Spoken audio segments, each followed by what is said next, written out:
வாழ்விலே நீ பாராட்டின தயவுக்கெல்லாம் நான் பாத்திரனல்ல. இதுவரையில் நீர் தாங்கினதற்கு எவ்வளவும் நான் தகுதியும் இல்லை.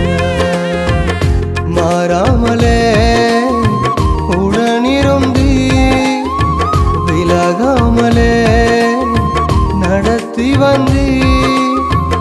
மாறாமலே உடனிருந்தி விலகாமலே நடத்தி வந்தி.